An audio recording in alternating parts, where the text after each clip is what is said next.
Good morning. Welcome once again to the Daily Journal. I'm Casey Meadows, the editor here at the Daily Journal. As we always do, we'll talk a little bit about what's going on around town in the news, what's been happening this past week, and what we're looking forward to in the coming days. Just to let your viewers know, I'm part of a group of local business people, the Main Street Chamber, some other media, K-Wine, talking about shopping locally and buying locally this holiday season, and also throughout the year. So you will be seeing soon, you're going to be hearing on the radio ads from myself and other local people like Marty Lombardi and Terry Burns from the hospital, Sheriff Tom Allman.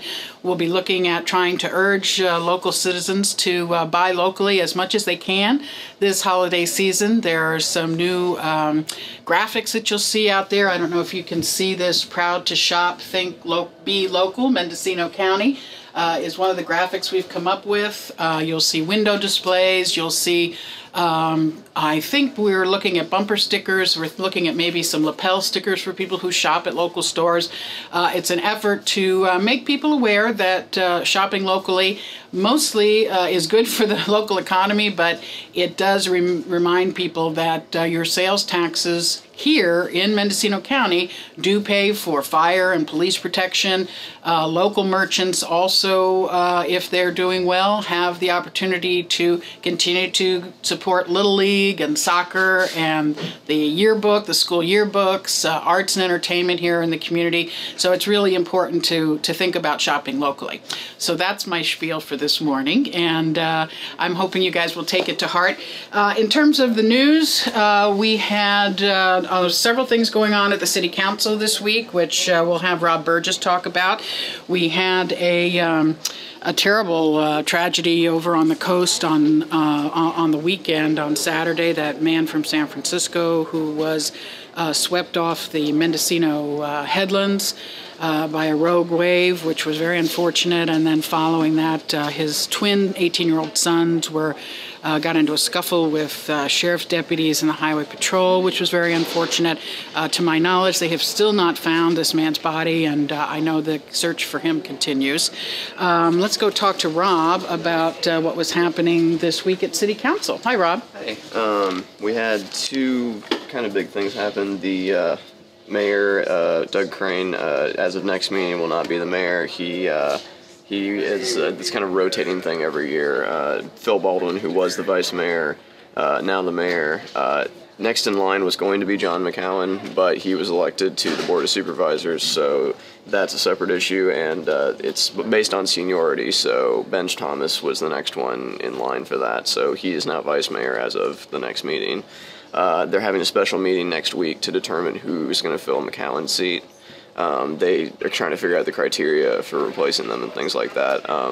I don't think they're probably going to do a special election just because they haven't in the past for this kind of thing. And also, according to the staff report, it said $25,000 to do a special election because there's no other schedule that they could piggyback it on top of, no other election. And I understand there was some debate about appointing perhaps the next vote getter in the last city council race, which in this case would have been, I think, Mike Wetzel, and some debate about whether that person should automatically get the slot, right. Or, and I know that the opposite of that theory is, well, if they were the third vote getter, then they were essentially rejected by the voters, so therefore there's no reason to appoint that person.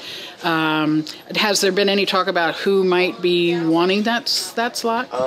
I'm not really willing to speculate just because if I say something I know it's going to be wrong, but it's kind of up in the air right now, but I did hear the same thing that you were talking about. But they're meeting next week to kind of determine that, and I would, like I said, guess they would just appoint someone rather than have an election. Also at the City Council last week, they had the funding for the Alex Rohrbaugh Center, the completion of the gymnasium, the interior part of that.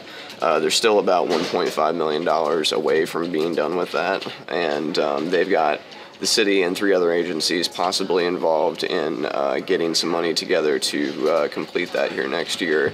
The city said that they would pledge, by a vote of 4-1, said that they would pledge $500,000 to the completion of the project, given two of the other agencies, the Ukiah Unified School District, Mendocino College, and the county chipping in.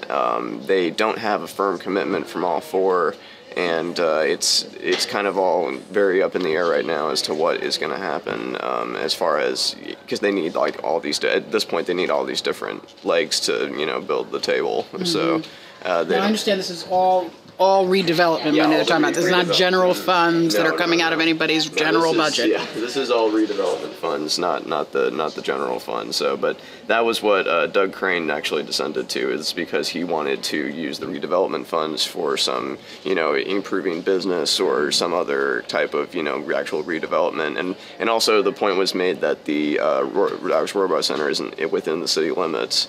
And therefore it's not as tied. I mean, it's still tied to the city, obviously, but it was also a point that was made.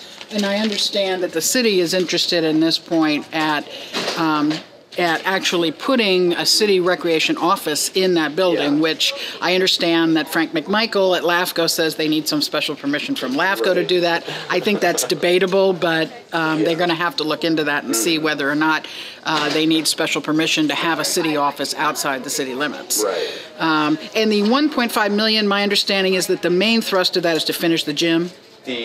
From what I've heard, the shell of the gym is complete. It's heating, cooling, wiring, insulation, things on like the inside of the gym that need to be completed. So I guess the shell is sort of done, and they're just trying to. And also they said they need to have time to reevaluate the construction cost, because as Doug Crane, who's in construction, pointed out, the construction costs, like lumber and things like that, have gone down lately because of, I assume, tied to gas prices and things like that. Yeah. So I mean, so the estimates they got before may not even hold true now. So hopefully it might be cheaper. Hopefully, yeah, that's the hope. Okay, good. All right.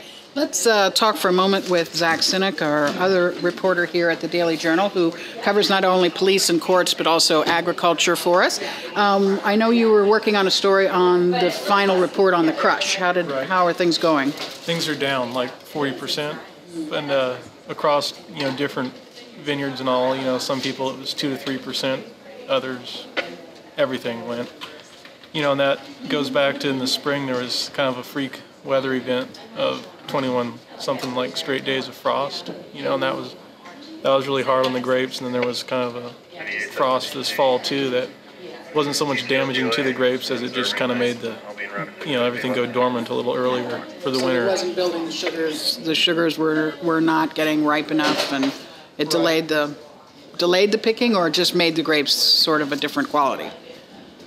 Probably delayed the picking. I think the quality is actually pretty good. Did the summer smoke have any effect? No, it's mainly the frost, I think. And also the frost, another interesting aspect of that was, I guess, a lot of water was consumed for frost protection, and it left people sort of dry for the summer, which was a dry year anyways. So the early spring frost used up a lot of water. Right. That they would have used for irrigating during the summer. Right. Yeah, and I guess it forced some people to, do things a little drier and maybe even make progress in those types of methods. But yeah. Interesting. Okay, well, thank you. Yep. I think that's about it. Rob, real quick, if we could talk about what the supervisors might be looking at for next week. As they wanted to have staff come back with some suggestions of how they could kind of cut corners, they had a couple of things that they wanted to look at throughout the year. They're at the next board meeting. They're going to do an update of the county budget, kind of on some projects that had been identified. The animal shelter on the coast was identified as one of those, among others, for possible funding cuts, and they're going to be talking about that for pretty much most of the morning. They've got sectioned off for that there. So. And the Willits Center? Yeah, the Willits Center, there's the list here.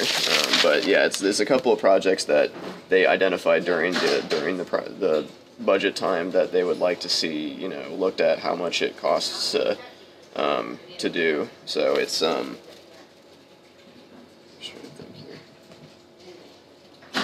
things that they had talked about earlier this year. Okay, the Willits Integrated Services Center, Fort Bragg Animal Shelter, water agency project funding. Workforce reductions and furloughs. That was another thing they had talked about. Also, with the furloughs, Linda McClure, the SEIU representative, said that they hadn't, as of the last time they talked about